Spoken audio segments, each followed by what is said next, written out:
আছে। আওয়ামী লীগ করে এই সমাজে, এই বাংলাদেশে অনেক ভালো মানুষ এখনও আছে। বিএনপির কিছু করা লাগবে না, জামাতে কিছু করা লাগবে না, আওয়ামী লীগের লোকজন এদেরকে যে শিক্ষা দিবে আপনি কল্পনা করতে পারবেন না। আরও সে আজিম পর্যন্ত কেঁপে উঠবে এদের অবস্থা দেখতে। আমি একটু যেতে চাই রহিম হোসেন প্রিন্স, একটা অন্য প্রসঙ্গে যাই। গতকাল 11 দলীয় একটি সমাবেশ হয়েছিল, সেখানে একটা ছবি নিয়ে বেশ সমালোচনা হচ্ছে। বিশেষ করে স্টেজে যারা ছিলেন তারা জামাত সহ 11 দলের নেতারা পুরুষ নেতারা, তারা উপরে ছিলেন, নিচে যারা বসেছিলেন তারা সব নারী ছিলেন। সেখানে সামান্তা শারমিন একটা ছবি পোস্ট দিয়ে বলেছেন, visual representation of first class and second class citizens of NCP, ওটা ব্যাটাগিরি মুর্দাবাদ বা তাসনিম, যারা তার ফেসবুকে দেওয়া স্ট্যাটাসে লিখেছেন। সেই কর্মসূচিতে নারীদের বসাকে ইঙ্গিত করে তিনি লেখেন, সামনের সারি একটি আসনের বিনিময়ে সেসব নীতি বিকিয়ে দিলেন যা একসময় আমাদেরকে বিশ্বাস করতে বলেছিলেন। এখানে কি আসলে এই সমাবেশের এই ছবি নারীদেরকে নিচে বসানো আর পুরুষদেরকে উপরে বসানো, এখানে আপনি কোনো ভেদাভেদ দেখেন কিনা?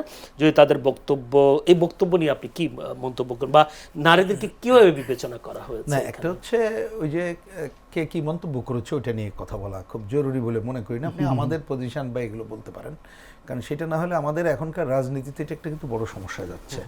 যে এই রকমের কেউ কিছু বলে, সেটা ভিডিও অডিও এটা করে আসে, সেটা দিয়েই পুরো রাজনীতিতে যেন তাড়িত হয়। এইটা একটা আমাদের না, যে একটা মিনিমাম ডেমোক্রেটিক রাজনীতি বা একটা ভালো রাজনীতির জন্য এটা একটা ক্ষতিকর বলে মনে করি। কিন্তু আপনার শেষ প্রশ্নটা গুরুত্বপূর্ণ, যে আমরা রাজনীতিতে নারী বা তাদের অ্যাটিটিউড কী বলি। আপনি যে দলটি, যে জোটটির কথা বললেন, ওই জোটের যে প্রধান দল, নারীদের প্রতি তাদের দৃষ্টিভঙ্গি কি এটা তো আমরা জানি না, জানার তো কিছু নেই। জামাত ইসলাম আমরা জানি। ডেঞ্জারাস জায়গা আর অন্য জায়গায় যেসব নারীরা ওই দল করছে তারা ওইটাকে মেনে নিয়েই করছে। আমি খুব একটা সরলীকরণের উদাহরণ দিই, যেমন ধরেন এই যে সেন্সরশিপের কথা বলা হয়, এটার সাথে আপনি ওটা হয়তো মিলবে না, কিন্তু বোঝার জন্যে যে সেন্সরশিপ হয়তো উপর থেকে আপনাকে বলে দিল এই করেন, আপনি সেটা করলেন অনিচ্ছা সত্ত্বেও। আরেকটা হচ্ছে আপনি সেন্সরশিপ আরোপ করলেন এবং সেটা আপনি যুক্তি দিয়ে বুঝে, তাহলে এর থেকে ডেঞ্জারাস কিছু কি হইতে পারে? তাহলে যে নারীরা ওই দল করে এবং বোঝার পরেও ওই দলের সাথে থাকে, তাহলে তারা যদি নারী অধিকারের কথা বলে সেটা কিন্তু মূল্যহীন হয়ে যায়। এবং এইখানে আমি কোনো ব্যক্তি নিয়ে মন্তব্য করছি না, কিন্তু আপনি দেখবেন অনেক তারা এখানে গেছে যখন ক্ষমতার প্রধান হয়, ক্ষমতাকে রক্ষার জন্য নিজের অ্যাটিটিউডগুলো অন্যদিকে নিয়ে আসছে। তাহলে যারা নারী স্বাধীনতা বিশ্বাস করে না, নারীর অর্থনৈতিক অগ্রগতিকে আফুল করে না, এমনকি এই যে তারা ঐক্যমত বিগত সরকার নিয়ে এত উচ্ছ্বাস পোষণ করে, তারা যে নারী কমিশন করলো, যারা দায়িত্ব ছিল তাদের মনে আছে না সরোয়ার্দী উদ্যানে ওইসব নারী নেত্রীর ছবিটা নিয়ে তারা কি ন্যাক্কারজনক ঘটনা ঘটলো।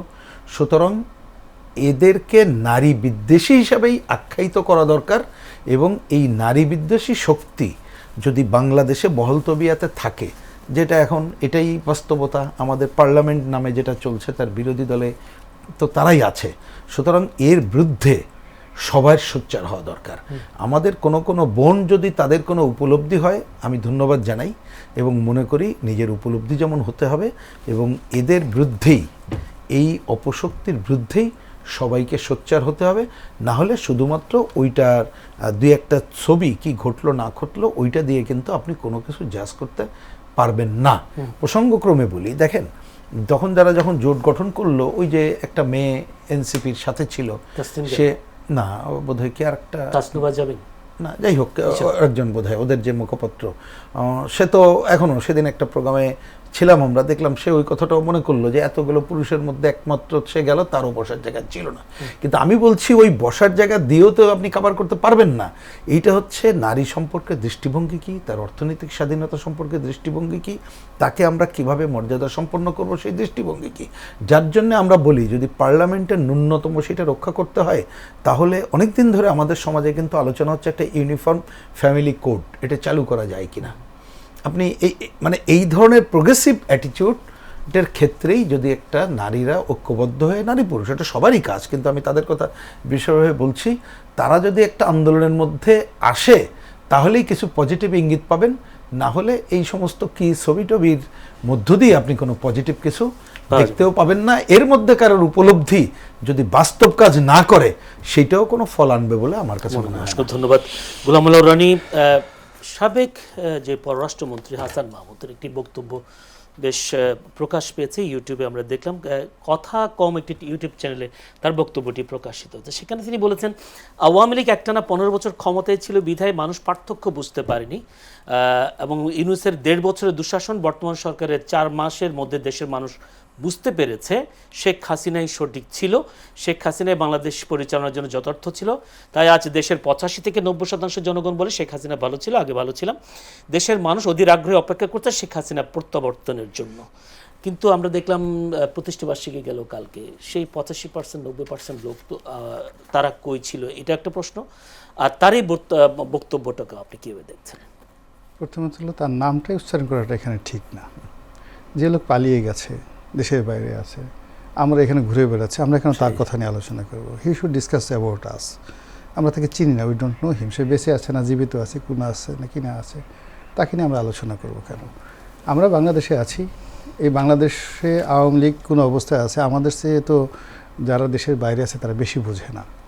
আমরা প্র্যাকটিক্যালি দেখছি, মানে যে কোনো জিনিস দেখা। এই রাজপথে আমরা দেখেছি, এই দেশের জনপদে আওয়ামী লীগ যারা আছেন তাদের দুরবস্থা দেখছি, তাদের সফলতা দেখছি, তাদের আকুতি দেখছি। কিন্তু বিদেশে যারা বাংলাদেশে টাকা পাচার করে মহাসুখে রাজপ্রাসাদ নিয়ে ঘুরে বেড়াচ্ছে, তাদের কাছ থেকে যদি আওয়ামী লীগের রাজনীতির সবক নিতে হয়, আওয়ামী লীগের কথা শুনতে হয়, তাহলে আওয়ামী লীগ কিয়ামত পর্যন্ত বাংলাদেশে দাঁড়াতে পারবে না।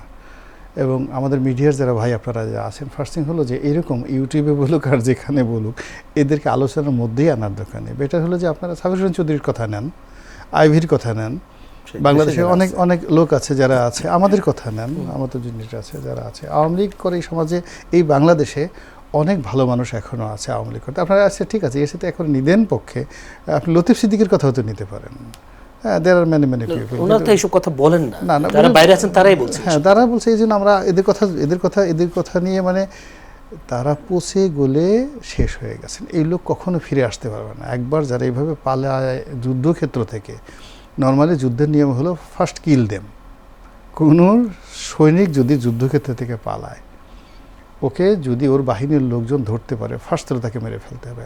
আওয়ামী লীগের লোকজনে বাংলাদেশ থেকে যারা পালিয়ে গেছে, এই যে যারা দেশের ভুক্তভোগী, এরা যদি এদেরকে পায়, বিএনপির কিছু করা লাগবে না, জামাতে কিছু করা লাগবে না, আওয়ামী লীগের লোকজন এদেরকে যে শিক্ষা দিবে আপনি কল্পনা করতে পারবেন না। আরও সে আজিম পর্যন্ত কেঁপে উঠবে এদের অবস্থা দেখে।